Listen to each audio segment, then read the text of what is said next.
ঝড় বৃষ্টি কারেন্ট না থাকুক তাও আপনি নেট চালাইতে পারবেন। এইগুলো হচ্ছে রাউটার ইউপিএস, এগুলো হচ্ছে মার্সিভাইয়ের। ডাব্লুজিপি অনেক মার্কেট কাঁপাইছে, কিন্তু এখন সে মার্কেটে নিজেই ঢুকতেছে, কারণ ফেক হওয়ার কারণে। Most of the WGP are fake, কিন্তু এটা আপনি 1 বছরের ওয়ারেন্টি সহ পাচ্ছেন, এক্সেলের ওয়ারেন্টি, এক্সেল ব্র্যান্ডের ওয়ারেন্টি, এবং এটার অনেক ভ্যারাইটি আছে, যেমন এইটা আছে। আর এইটার সাথে তো অ্যাডাপ্টার দিয়ে দিতেছে, যেটা ডাব্লুজিপি দেয় না। সো ডাব্লুজিপির কথা বাদ দিই।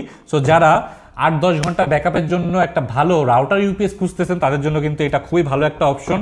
আর এগুলো কিন্তু প্রত্যেকটাই 4টা করে আউটপুট আছে, এবং এটার অনেক মডেল আছে। এটার 2000-এর থেকে শুরু করে 11,000 টাকা পর্যন্ত এইগুলোর মডেল আছে। আর 11,000 টাকার মডেলটা আসলে সবার জন্য না, তবে এইটা কিন্তু আপনাদের ইউজের জন্য সেমি প্রাই বাজেটে একটু বেশি দাম, বাট 1 বছরের ওয়ারেন্টি সহ। আর এগুলো ফেক হওয়ার চান্স নাই, মানে এখনো ফেক ঢুকে নাই, বাঙালিরা এখনো ফেক করতে পারে নাই। তো যারা আসলে ভালো কোয়ালিটির ভালো রাউটার ইউপিএস খুঁজতেছেন, তাদের জন্য এটা বেস্ট।